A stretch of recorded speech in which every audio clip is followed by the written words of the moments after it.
tombona izany raha tsy azony amin'ny saina sy lojikany izay hevitra rehetra ny amin'ny famonjena dia ambanin-javatra izany aminy ary tsy azo inona mihitsy amin'ny fomba fijery gentlisy zany hoe filozofia grika ny fitiavana manolotra ainy ho amin'ny olona hafa dia fahadalana izany zany toetsaina grika zany rehefa ianao zany manolotra ny ainao amonjenao ny hafa fahadalana zany aminy ary zany no lazainy Paul apôstôly teto hoe dia ilay azo fijalian'i Kristy dia fahadalana ho an'ny gentlisy ary io mifandray amin'ny 7:20 ahoana nambaran'ny Paul fa ny teniny amin'ny azo fijaliana fahadalana amin'izay ho very amin'izay ho very zany dia fahadalana zany ny azo fijaliana mifandray amin'ilay aty fahadalana amin'ny gentilisa zany zay zany tsy ekeny zany raha ohatra hoe ianao nanolotra ny ainao amonjy ny hafa fahadalana zany aminy zay zany filozofia grika tamin'izany fotoana izany everiny zao tontolo zao ho tsy misy antona ny fitiavana manome ainy ho an'ny mpanota izany everiny zao tontolo zao tsy misy antona araka zany ny fahalalana eto dia tsy ny fahalalana fotsiny fa zava-mahana fitohina amin'ny lojika ny olombelona zay zany dikan'io fahalalana ambara fahadalana zafady fahadalana ambara io fahadalana io zany hoe zavatra mifanohitra amin'ny lojika ny olombelona sy manafintohiny fa lojika ny lanitra kosa lojika ny lanitra io mantsy ilay tenenin'ny sasany nampetadrindrany reny hoe amin'Andriamanitra zavatra rehetra izay tsy lojika amintsika dia lojika amin'Andriamanitra izay tsy possible amintsika dia possible amin'Andriamanitra zany zay fa misy mipetrapetraka mipetadrindrany reny ahitana taony amin'ny teny frantsay ilay izy tout est possible avec Dieu zay izy zavatra tsy eritreretintsika izany hoe ny azo fijalian'i Kristy zany tsy lojika zany amin'ny izay very na izay tsy mino fa amin'ny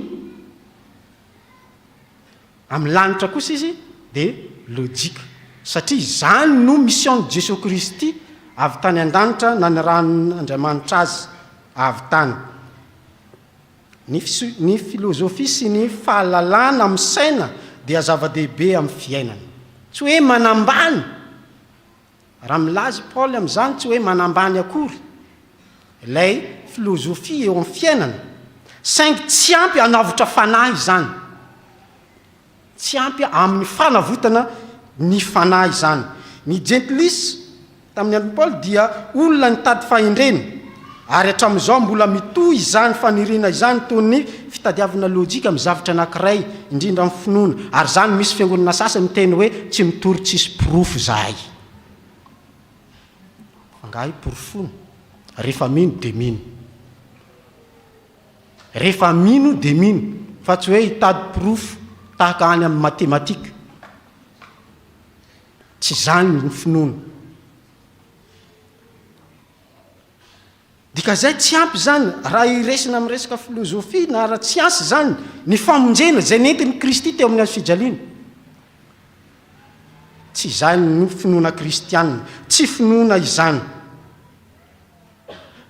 rehefa mitory hoe Andriamanitra maty tamin'ny azo fijaliana no mpamonjy dia heveriny maro tsy misy antony tsy mitombona tsy mahazatra izany fa ny heverin'ny olona ho fahadalana ny safidin'Andriamanitra hitondra famonjena ho an'izao tontolo zao heverin'ny olona ho fahadalana ny safidin'Andriamanitra hitondra famonjena ho an'izao tontolo zao kanefa ny amin'ny 5:20 teo dia ahoana ny lambarany fa ny fahadalan'Andriamanitra dia indry noho ny olona ary fahalemen'Andriamanitra mahery noho ny olona na dia heveriny zao tontolo zao amin'ny fahadalana zany fa fahendrena kosa izany amin'Andriamanitra ny azo fijaliana dia manambara fitiavan'Andriamanitra tsy misy fepetra ny azo fijaliana izay olona iray tsy nanota nefa nanaiky homeloka sy ho faty ho an'izy ho an'ny mpanota. Olona anankiray tsy nanota nefa nanaiky ho faty sy homeloka ho an'ny mpanota. Tsy azony lojika sy filozofia izany. Ary zay mampiady saina azy amin'ny azo fijalian'i Kristy.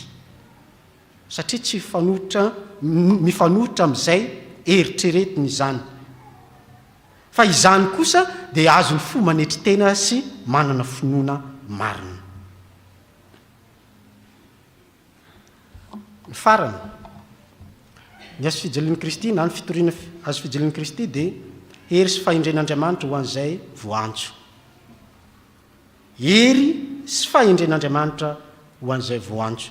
Ny andiny fahefatra amby roapolo indray ndao hiarantsika mamaky amin'ny anaran'ny Tompo manao hoe fa amin'izay voantso kosa na dia jiosy na jentilisy dia Kristy izay herin'Andriamanitra sy fahendren'Andriamanitra.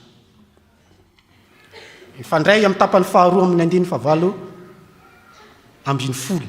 Tapany faharoa amin'ny andiny favalo ambin'ny folo manao hoe fa herin'Andriamanitra kosa amintsika izay vonjena. Na dia tafintonina aza ny sasany na fahadalana amin'ny hafa aza izany azo fijaliana izany dia izy no manambara marina ny herin'Andriamanitra amin'izay rehetra mino. Manambara ny herin'Andriamanitra ho an'izay rehetra mino. Ny fahafatesan'i Kristy no nanafika antsika tamin'ny ota. Ny ranolantsika teo amin'ny azo fijaliana ny fanadiovana antsika no natonga antsika ho voavela heloka. Hoy ny soratra masina raha tsy nisy ny ralatsika tsy nisy ny famelan-keloka.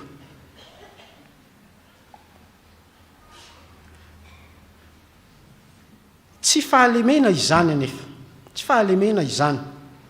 Fa herin'Andriamanitra izay mandresy amin'ny fomba tsy takitry ny sain'olombelona. Herin'Andriamanitra izay mandresy amin'ny fomba tsy takitra ny sain'olombelona. Ary amin'ny alalan'ny azo fijaliana no anehoan'Andriamanitra fa ambony lavitra noho ny fahendreny zao tontolo zao ny fahendreny. Amin'ny alalan'ny azo fijaliana no anehoan'Andriamanitra fa ambony lavitra ny fahendren'olombelona ny fahendreny. Zay hitantsika amin'ny andininy fadimy amby roapolo teo. Ny hery mantsy dia fahefana mitondra fiovana. Satria ilay herin'Andriamanitra dia nanova fijery izay efa nipetraka teo amin'ny kolotsaina na jiosy na jentilisy. Zay ilay hoe ilay herin'Andriamanitra io dia fahefana manova na mitondra fiovana ary hery miavaka avy amin'Andriamanitra. Izy io dia tsy hita maso fa miasa amin'ny olona rehetra ary miasa amin'ny tantara. Satria Andriamanitra dia Andriamanitra tompon'ny tantara. Miasa amin'ny olona ary miasa amin'ny tantara. Ny fahafatesan'i Kristy no hery lehibe indrindra nampisehoan'Andriamanitra ny fanavotany, fanovana ary fanarenana ny olona voagejany fahotana. Ny azo fijalian'i Kristy ino no faratampony amin'ny famonjeny. Indrindra antsika raha mamaky ny bokin'ny Marka dia eo no tena faratampony amin'ny famonjeny. Na dia misy azy ny filazantsara sasany indray teo amin'ny fitsanganany tamin'ny maty indray ozy ny sasany. Fa filazantsara araka ny Marka eo amin'ny azo fijaliana ozy ny tena faratampony famonjeny. Dia izay zany nanehoan'Andriamanitra faratampony amin'ny famonjenan'ny olona dia ny azo fijalian'ny Jesosy Kristy. Ary tsika kristianina amin'ny fitoritsika ny tenin'Andriamanitra dia tsy maintsy mitory ny azo fijalian'i Jesosy Kristy isika. Tsy maintsy mitory an'izany isika. Tahaka izay nataon'i Paoly. Tahaka izay nataon'i Paoly. Dia amin'ny andininy fahafito ambin'ny folo teo. Ary amin'ny andiny telo am'roapolo fa izay kosa mitory any Kristy voaombo tamin'ny azo fijaliana. Dia tsy maintsy mitory an'izany azo fijalian'i Kristy zany isika. Araka izany ny herin'Andriamanitra amin'ny azo fijaliana dia fahefana mamonjy, manapaka fatorana, manome fiainam-baovao. Tsy herin'ny vatan'olombelona fa herin'ny fanahy masina miasa amin'ny finoana izany. Fa miresaka ny amin'ny hoe fahendrena. Ny fahendrena indray dia fahaizana mandanjalanja. Fahaizana mandanjalanja, fahazavan-tsaina avy amin'Andriamanitra izay tsy voafetra amin'ny fahalalana ara-tsaina, fa manome fahazavana ara-panasy amin'ny fitsipika hahafahana miaina araka sitrapon'Andriamanitra. Izay indray ny fahendrena. Izay indray ny fahendrena. Koa ny hazo fijaliana amin'ny fiheveran'izao tontolo izao dia fahadalana fa amin'Andriamanitra dia fahendrena lalina, satria ao no mipoitra ny vahaolana tokana amin'ny olana ara-panahy dia ny famonjena. Ao no hipoiran'izany famonjena izany. Araka izany ny fahendren'Andriamanitra dia fomba tsy takitra ny sain'olombelona hitondran'Andriamanitra famonjena amin'ny alalan'ny fahalemena sy ny fanatrentenan'i Jesosy Kristy ary ny fitiavana izay nasehony. Ry havana, tsy mila hazavaina amin'ny siansy ny fahasoavana, satria ny famonjen'Andriamanitra dia fahasoavana. Tsy mila hazavaina amin'ny siansy ny fahasoavana. Tsy amin'ny fahaizana ambony no azahoana famonjena. Tsy hoe anananao fari-pahaizana no azahoanao ny famonjena, fa amin'ny finoana. Izany no azahoana ny famonjena, ary maha-protestatantsika sola fide, ny finoana irery ihany. Amin'ny finoana ihany no andraisantsika ny famonjena. Raha miandry hahatakatra tanteraka amin'ny saina isika voahiny, dia tsy ho tonga amin'ny finoana marina isika. Ny rehetrarehetra io dia hoe hiandro tratra ny sainao ny zavatra rehetrarehetra asehon'Andriamanitra eo amin'ny fiainanao vao ianao ino, tsy ho tonga amin'ny finoana marina ianao. Tsy ho tonga amin'ny finoana marina mihitsy ianao amin'izany. Fa mila finoana rery ihany, finoana ny Jesosy Kristy. Ny azo fijaliana dia adalana ho an'izay manda any Kristy, fa ho an'ny mino kosa fanavotana sy fahendrena feny fitiavana. Noho izany, raha ny olona tena voaantso isika, araka ny lohahevitra antsika manao hoe olom-boaantso ny mpino. Raha tena olo voaantso isika dia tsy maintsy manokatra ny masontsika ahita fa ao amin'ny azo fijaliana no misy hery sy fahendren'Andriamanitra. Ao amin'ny azo fijaliana no misy hery sy fahendren'Andriamanitra. Tsy amin'ny fiarovantena, tsy amin'ny fanehoana hery ivelany, fa amin'ny fahalemena sy fanekena izay hitondran'Andriamanitra famonjena ho an'ny izao tontolo izao. Tsy fanehoana fahalemena, fa fisehoan'ny hery ny fitiavana zany ny azo fijaliana. I Kristy nahazo hery hanohitra fa tsy nanao. Nanana hery hanohitra ny Jesosy Kristy mba tsy antony eo amin'ny azo fijaliana. Fa ino nataony? Tsy nanohitra izy. Tsy nanohitra izy. Ireo miaramila vao nijereny fotsiny dia efa nianjera. Fa izy tsy nanohitra. Noho n'inona? Noho n'ilay fitiavany hitondra ilay famonjena ho ahy sy ho anao. Ry havana, ho an'izay voantso dia tsy mila fanazavana lavabe. Tsy mila fanazavana lavabe, fa misy zavatra manetsika ao anaty, dia ny fahazavana manokatra maso, fitiavana manetsika fo, fankatoavana avy amin'ny fanahy. Tsy tonga amin'ny famonjena, tsy tonga ny famonjena amin'ny alalan'ny fahalalana sy ny amin'ny alalan'ny fahalalana manokana ara-tsaina, fa amin'ny alalan'ny finoana sy fanekena n'Andriamanitra izay mitondra famonjena tamin'ny alalan'ny azo fijaliana. Ka rehefa mitory filazantsara isika, mitory an'i Kristy, dia tsy maintsy mitory ny azo fijaliana. tsy maintsy mitory ny azo fijaliana. Jesosy Kristy ilay nijaly na antony teo amin'ny azo fijaliana, nandatsika ny rano ho fanavotana ho atsika. Izay no antony tory tenitsika, fa tsy hoe Jesosy Kristy any amin'ilay mpanao fahagagana foana no dolirina ozy mpampianatra anay zay. Any amin'ny mpanao fahagagana foana, lasa manao antsona hoe théologie de prospérité izy amin'izay. Fa mitoriana zay nijaliany Jesosy Kristy, satria mafeno toritenitsika.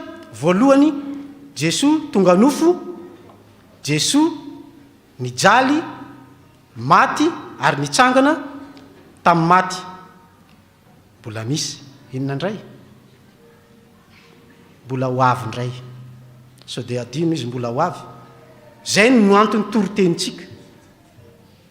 Tonga nofo, nijaly, maty, nitsangana tamin'ny maty ary niakatra any an-danitra ary mbola ho avy ndray. Koa izany ho atsika rehetra, na ny ankizy na ny lehibe, dia rehefa mitory an'i Kristy dia Jesosy Kristy dia voaomby teo amin'ny azo fijaliana ho fanavotana ho ahy sy ho anao. Tsy mifidy ny taona zany ny fitoriana filazantsara, fa ho an'ny olona rehetra tahaka teo amin'ny Samuela voalohany teo. Izay Samuely na dia zazaza dia nantsoin'Andriamanitra ho amin'izany asa fanompoana izany. Ho an'Andriamanitra ny voninahitra ho amintsika kosa izany teny izany. Amen.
ry avana malala manoloana ny sitrapon'andriamanitra zay noroanisintsika tamin'ny toroteny teo a dia mahatsaro tsy tanteraka atsika ko andao atsika hivavaka hifona amin'andriamanitra. Hivavaka atsika. Ry tompo renay anan-danitro, ankehitriny mahatsiaro zahay fa lavitra anao Andriamanitra, satria Andriamanitra masina ianao ka mankahala ny ratsy rehetra. Indreto zay mpanomponao efa nantsonao tamin'ny anaranao. Raha vao nandreny sitraponao teo zahay mahatsiaro fa tsy tanteraka. Efa nanota taminao zahay. Koa indreto zay Andriamanitra manetry tena miaiky ny fahadisoanay sy ny elokay rehetra eto anatrenao. Izay dia nanota taminao, tamin'ny eritreritray, tamin'ny fisainanay, tamin'ny fiteninay, tamin'ny asanay. Tsy nandeha tamin'ny fahamarinanao zahay, fa ny tianay natao ihany no ataonay. Ary indraindray zahay dia manome tsinanao Andriamanitra, satria toa mitady fahamantarana eo amin'ny fiainanay. Andriamanitra, ny tsinao zahay tamin'ity andro androany ity, fa tsy ny fahamantarana tokoa ny zava-dehibe, fa ny finoana dia ny finoananao Jesosy Kristy, ilay maty teo amin'ny hazo fijaliana ho fanavotanana. Mitady porofo izahay indraindray. Andriamanitra, manoloana zany fahotana izany, dia tokony ho very sy ho elona zahay, satria ny fahafatesany ny tambiny ota. Nefa noho ny fahasoavanao sy ny famondramponao lehibe tao amin'ny Jesosy Kristy, dia mahazo antoka zahay. Fa raha miaiky ny fahadisoanay, miaiky ny fahotanay eto anatrenao, dia matoky sy marina ianao Andriamanitra ka mamela ny fahotanay sy manadio anay ho afaka amin'ny tsy fahamarinana rehetra.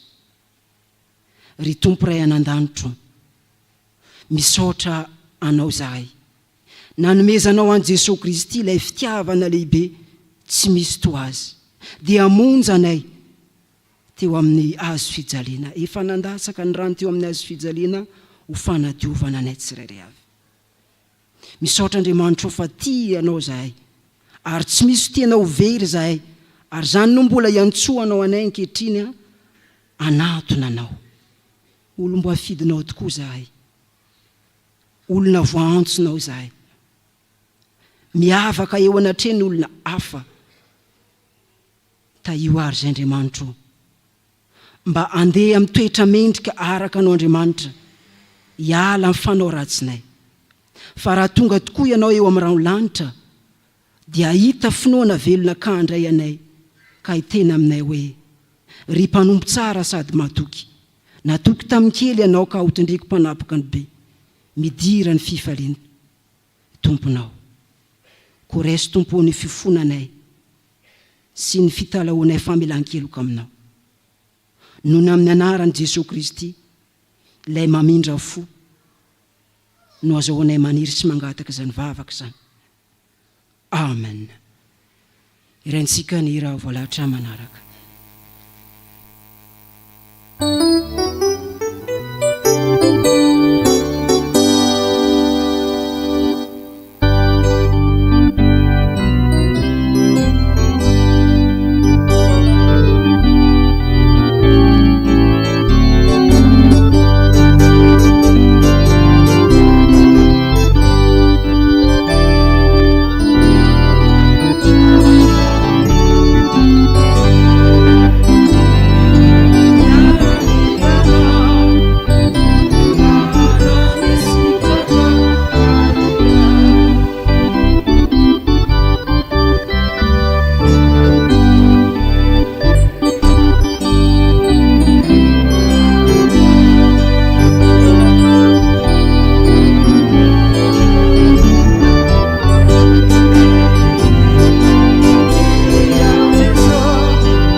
hoanao zay bibaka marina tokoa mitsangana andray teny famelan-keloka omeny tompo atsika. Hoy ny tompo, satria ninanatra ianao ka nanetry tena teo anatreko. Izaho efa niena, aza matahotra, fa efa nanavotra anao aho, efa niantso ny anaranao aho. Ianao, izaho dia mamono ny fahadosoanao, ary tsotsarovoko ny fahotanao. Ary amin'izany dia tsy misy fanamelona ho an'izay ao amin'ny Kristy Jesosy. Ampara amin'ny anaran'i Jesosy Kristy, fa vavelany elokareo noho ny anarany masina, miderany tompo. Amen. Sambatra ny olona izay vavelan'ny elona sy voasarina ny fahotana, sambatra ny olona izay tsy sain'i Jehovah eloka, ary tsy misy fitaka ny fanahiny. Amen.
Ivavaka isika. Andriamanitro misaotranao zahay, fa afaka mangataka aminao ankehitriny, ary ianao dia vonona hiaino anay satria efa nantsoinao zahay. Mangataka aminao ary izay ankehitriny ny amin'ny fitiavanao lehibe izay efa nomenao tamin'i Jesosy Kristy, mba hitoetra aty anatinay ihany koa zany fitiavana zany, mba handeha ananay araka ny sitraponao Andriamanitra.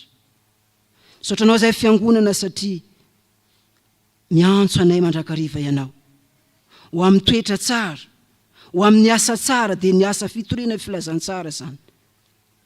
Andraikitra lehibe napetraka ao aminay zany fitoriana filazantsara zany.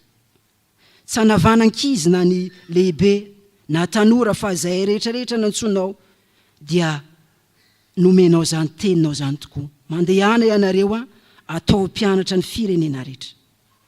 Tomponao zany dia tsy olona mipetrapetraka izahay, fa olona manana andraikitra lehibe eo anatrinao. Ary zany andraikitra zany no anadinanao anay tsirairay avy rehefa tonga ianao.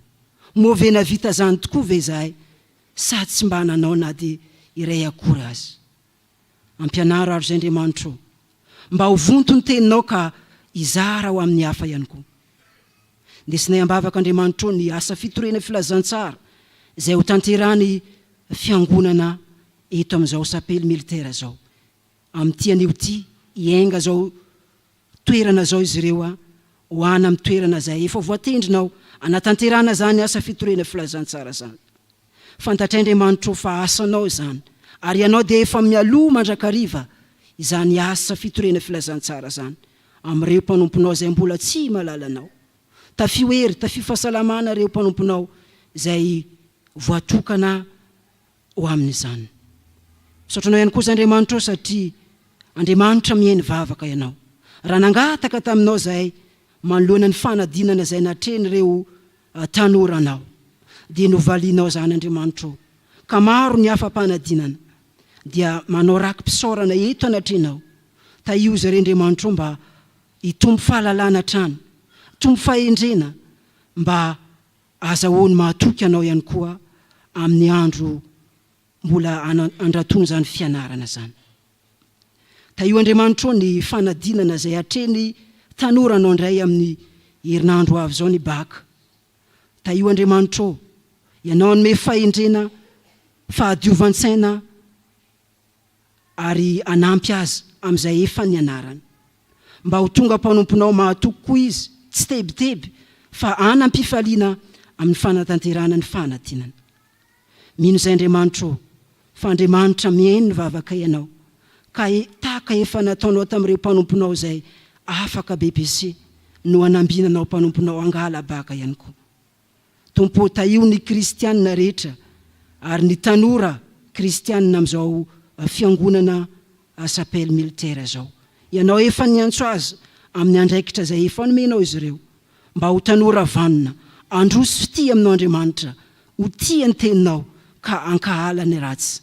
Na dia maro aza ny fahakampana izay mety azo ny tanora, matoky kosa zay Andriamanitra fa ny fananao masina izay efa nomenao anay hitarika anay amin'ny fahendrena ka nananay toetra feno fahamasinana.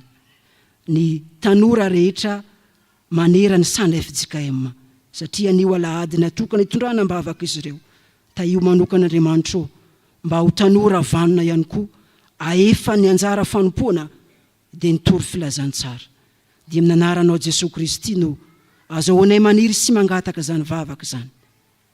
Amen.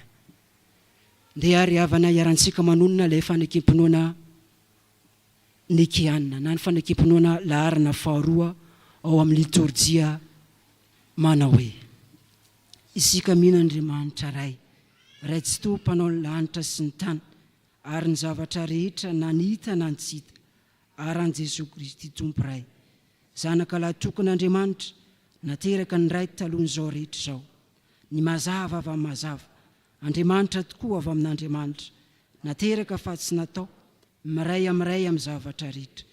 Izy no nahariana izao tontolo izao, nohona amintsika olombelona sady fahomonjenantsika, dia nahatandranitra izy ary nataony fanahy masina nofo avy tamin'ny Maria Virtsiny, dia tonga olona izy, nombona tamin'ny azy fijaliana ho fanavotina antsika, tamin'ny nanapahany Ponto Pilato izy, maty izy ka nalevina, nitsanga tamaty tamin'ny andro fahatelo araka izay voasoratra izy, niakatra ho anan-danitra izy ary nipetrika eo ankavanana aman'iray, avy any navenindray amin'ny voninahitra hitsara ny velona sy ny maty ary mandrakizay ny fanjakana. Isika mino ny fanahy masina tombo sady mpanome aina izay avy amin'ny ray sy ny zanaka ka hitsaona sy ankalazana miaraka amin'ny ray sy ny zanaka. Izy dia niteny tamin'ny vavan'ny mpaminana, isika mino ny fiangonana ray masina miorina amin'ny fanambarana apôstôly ary manerana izao tontolo izao. Isika manaiky ny batisa ray ho famelan-keloka sady manantena ny fitsanganany maty ary ny fiainana mandrakizay. Amen. Oka hipetraka ny fiangonana.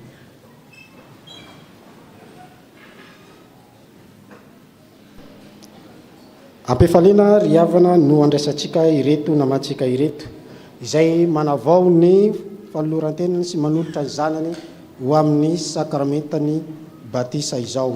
ataontsika ny hira faha 870 ny andininy voalohany sy faharoa dia hiakatra androso aty anoloana alitara izy ireo.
Hoenotsika ny tenin'ny soratra masina anorenany fiangonana izao sakramenta izao.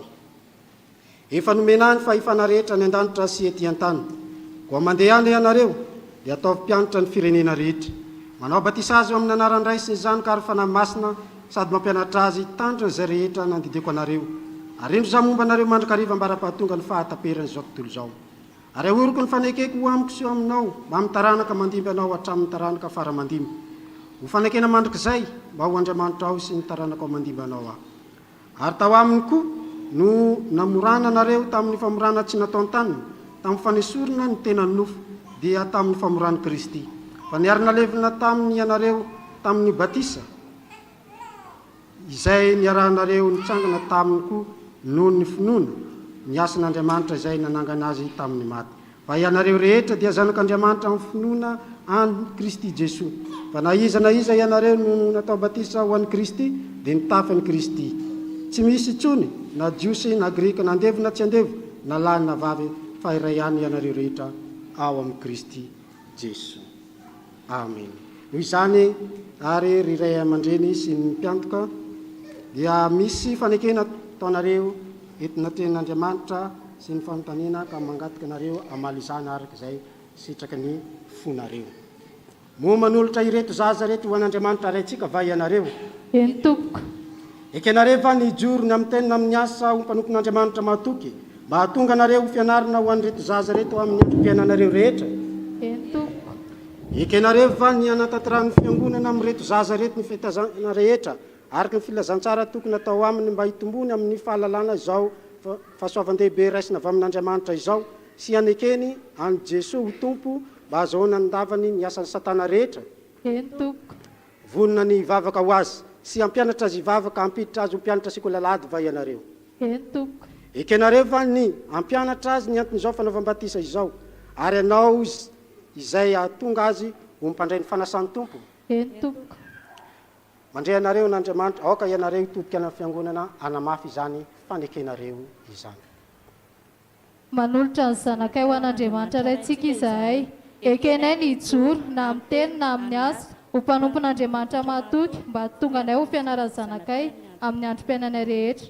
Ekenay nanatanterahany fiangonana amin'ny zanakay ny fitezana rehetra araka ny filazantsara tokony atao aminy mba hitombohan'ny hery amin'ny fahalalana izao fahasoavan-dehibe raisiny avy amin'Andriamanitra izao sy anekeny an'i Jesosy ho tompo mba ahazoany hery andava ny asan'ny satana rehetra. Vonona ny vavaka ho azy sy hampianatra azy hivavaka izy ka hampiditra azy ho mpianatra sekolalahady izahay. Ekenay ny hampianatra azy ny antony izao fanaovam-batisa izao ary ezahanay ny taona azy ho mpandray fanasan'ny tompo. Ny herin'Andriamanitra no ankinanay ahatanteranay izany. Amen. Efa ren'Andriamanitra ny fanakenareo matoky azy anampinareo amin'izao andraikitra masina na ekenareo izao fa ny heriny dia tanteranina amin'ny fahalemeny. Sika fiangonana koa ry havana dia tompon'andraikitra eo anatrehin'Andriamanitra amin'ny zaza rehetra efa niraisintsika aoka isika hiara-hitsangana hivavaka.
miaraka isika. Ry Andriamanitra tsy toa dia tianay tokoa ianao, ary ny fitiavanao dia mialoha mandrakariva ny fitiavanay. Tsaronay zao didin' Jesosy Kristy tomponay sy ny teny fampanantenana nomeny tamina norenan'ny sakramentany batisa. Koa mitalao aminao zay ray io, manatre anay aoka ny fanahinao masina anome hery ny asa tanteranay eto ampanaovana zao batisa zao. Rano mamelombelona ny zavaboary ty, ary manasa ny loton'ny nofo mba ho famantarana ny fanadiovana anay ho amin'ny fiainana vaovao amin'ny Kristy ane zao. Ireto zaza atao batisa reto ane ho voaray mandrakizay ao amin'ny fanekenao. Ampitafio ny zanakao izy ary presendrika aminy noho ny asan'ny fanahy masina, mitarika azy isan'andro ho amin'ny voninahitra mandrakizay. Faly misaotranao zay Tompo, fa tanteraka ny fanondriny reto ray aman-dreny reto, miombonayna amin'ny Jesosy Kristy ny zanany, koa isan'ny vahoaka ny fanjakanao. Nangatany fiangonana dia nitehirizanao any reto zaza reto eo ambany fahasoavanao, ka mba ampaharitra azy hatramin'ny farany amin'ny fivavahana aminao. Ampio ny ray aman-dreny sy ny mpiantoka mba azahoany manatanteraka ny fanekena nataony teo anatrenao, mba ny fahasoavanao ane ny ezaka rehetra ataony fianakaviana sy ny ray aman-dreny ary ny fiangonana amin'ny fitaizana ny reto zaza reto. Fa amin'ny anaran'i Jesosy Kristy no azahoanay maniry sy mangataka zany vavaka zany. Amen.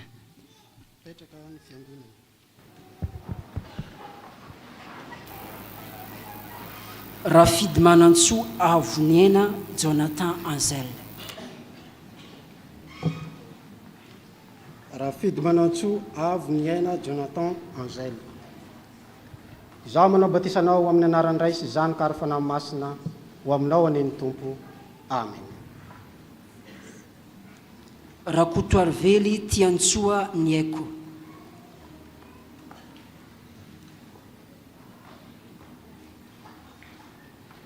Rakotoarively Tiantsoa Nieko. Izaho manao batisanao amin'ny anaran'ny Ray sy Zanaka ary fanahy masina ho aminao aneny Tompo. Amen. Nomenjanahary Miotsoa Tinay. Nomenjanahary Miotsoa Tinay. Izaho manao batisanao amin'ny anaran'ny Ray sy Zanaka ary fanahy masina ho aminao aneny Tompo. Amen.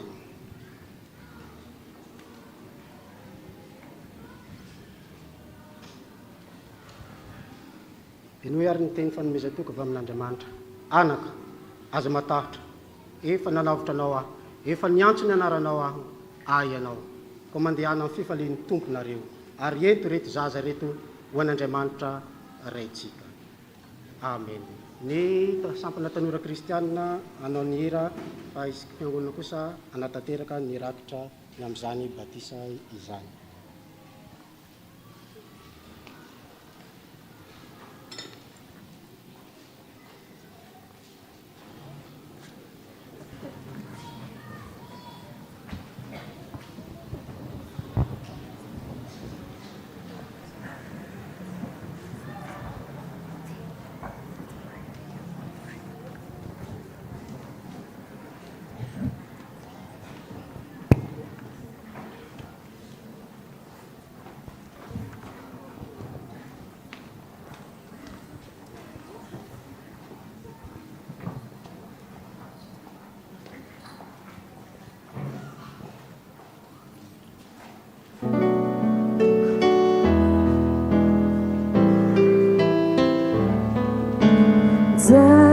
Si femi an sureku to femi angavi murawe atuluria izayentanau zakai kuku nyasasaranau feu malari zai like you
tonga amin'ny vaovaon'ny fiangonana isika.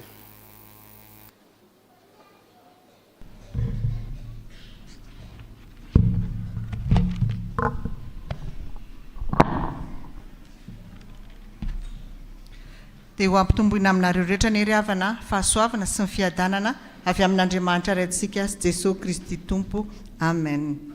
Toy izao indray vaovao ray izao maraina izao avy ampitandrina sy ny biraon'ny fiangonana ho tanterahina amin'ny heriny anio 20 Jolay 2024 ny fanokanana ireo dekona vaovao vao nanolo-tena eto amin'ny fiangonantsika koa aentanina ny dekona rehetra anao fanamiana amin'io. Aorian'izao vaovao izao dia andray fitenenana ny avy ao amin'ny sampana VFL.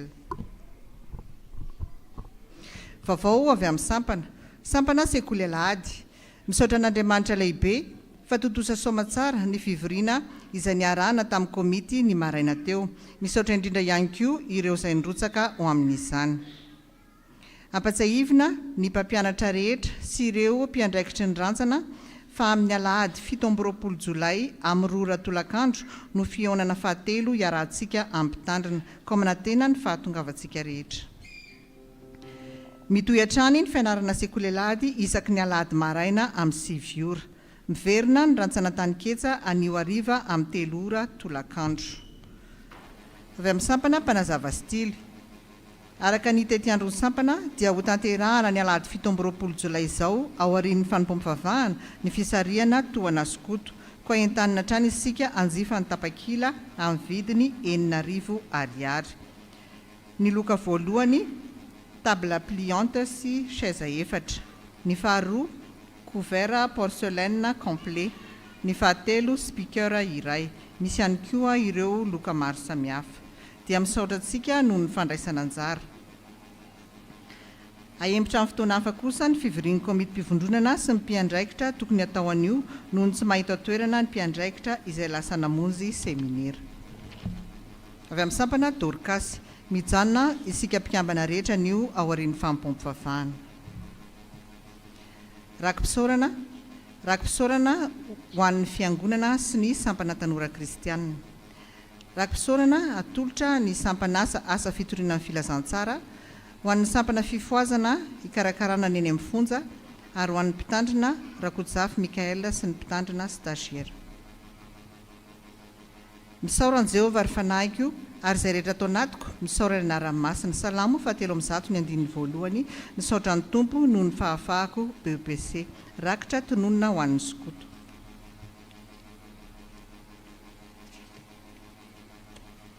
Rakim-pisaorana misaotra an'Andriamanitra aho noho ny fahafahako ny fanadinana BEPC. Mangataka vavaka sy nira faharoapolo ary manolotra rakim-pisaorana ho an'ny sampana sekoly alahady. Ny voninahitra ho an'Andriamanitra. Manolotra rakim-pisaorana noho ny valim-bavaka nahafahako fanadinana BEPC ary seconde. Andriamanitra manakarepasoavana ombantsika rehetra. Rakim-pisaorana atolotra ho an'ny fiangonana. Salamo 7:1 ny andininy faharoa sy fahaefatra. Fisaoran'Andriamanitra noho ny fahafahana fanadinana sy fanomezany fahasalamana. Rakim-pisaorana atolotra ny sampana sekoly alahady sy ny mpitandrina Rakotsafy Mikael. Dia toy izay indray vaovao ray iry havana voninahitra ho an'Andriamanitra iririana.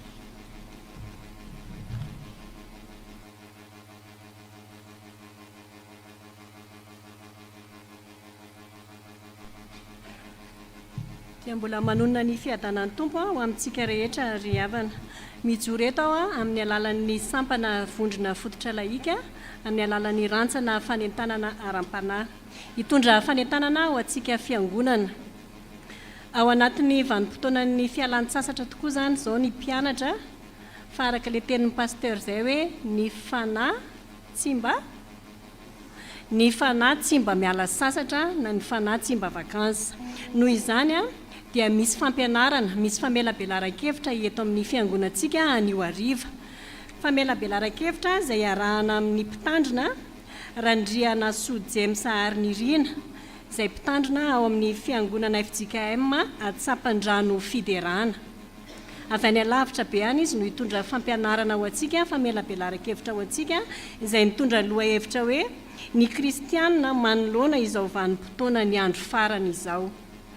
koa entaniny sika tsy avelantsika andalo foana zany fotoana zany a miezaka kely tsika andamina ny fotoanantsika ny amin'ity tapakandro ariva ity a dia ho tonga maro be eto tsika mpianakavy ny finoana rehetra araka ny voasoratra ao amin'ny Hebreo toko voalohany a ny andininy voalohany sy faharoa dia zao no vaky teny ao hoe rehefa nampitenain'Andriamanitra tamin'ny razana fahiny ny mpaminany tamin'ny andro samihafa sy ny fanao samihafa dia amin'izao andro farany izao kosa no nampitenenany tamintsika ny zanany izay voatendriny ho mpandova ny zavatra rehetra izy no nahariana izao tontolo izao koa saintsika tsy avelantsika andalo foana ho ao zany fampianarana izay hoentin'izao mpitandrina izao fa dia ho tonga marobe isika hanatrika n'izany amin'ny roa ora sasany a no manomboka izany famelabelara-kevitra zany a ato amin'ny fiangonantsika dia voninahitra ho an'Andriamanitra irery.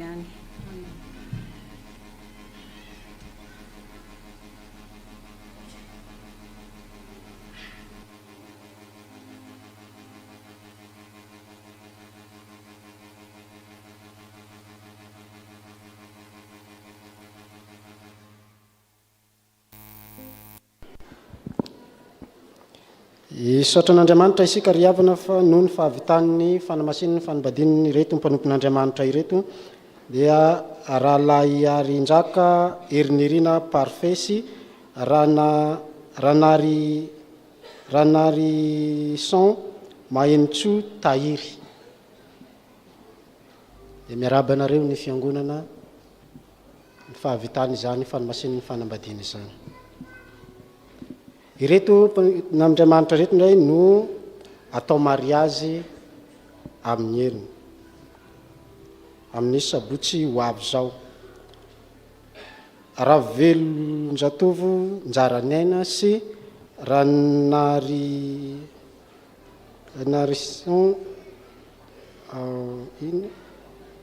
Hifaliantso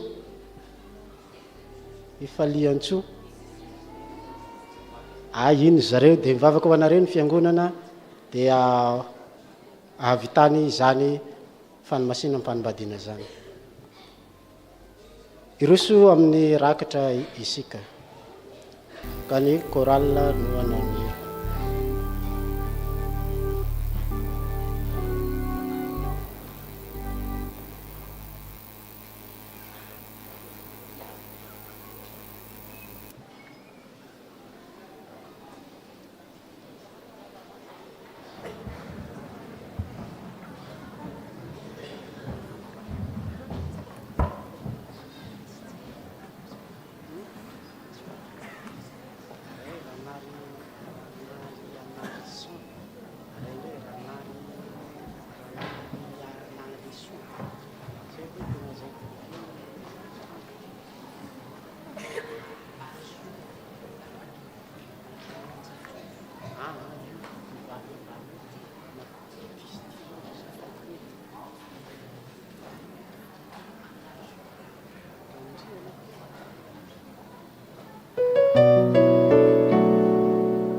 ira faharoapolo no irayntsika fa nisy nangataka izany.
Tsangana isika ny olatra ny rakitra.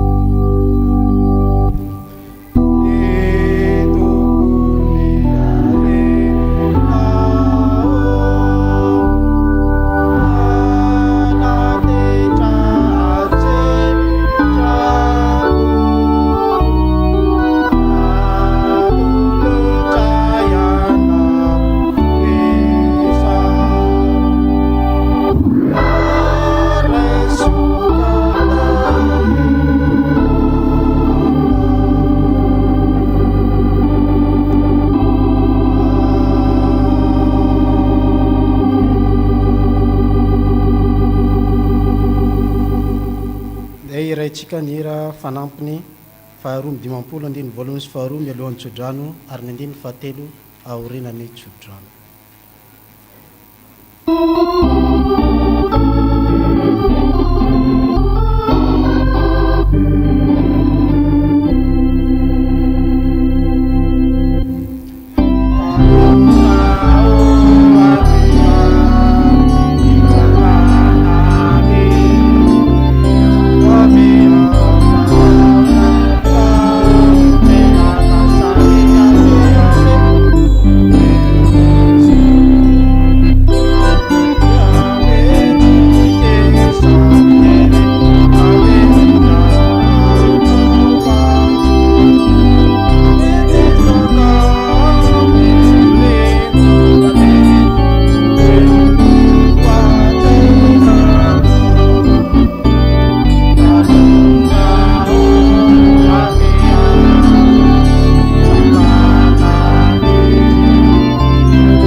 Finoana sy amin'ny fanantenana ny tsodrano masina izay atolotra Andriamanitra ho antsika manao hoe ary Andriamanitra ny fanantenanany ameno anareo amin'ny fifaliana sy ny fiadanana rehetra amin'ny fonareo mba hitombonareo amin'ny fanantenana no ny hery ny fanahy masina. Amen.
anao vavavaka manginana.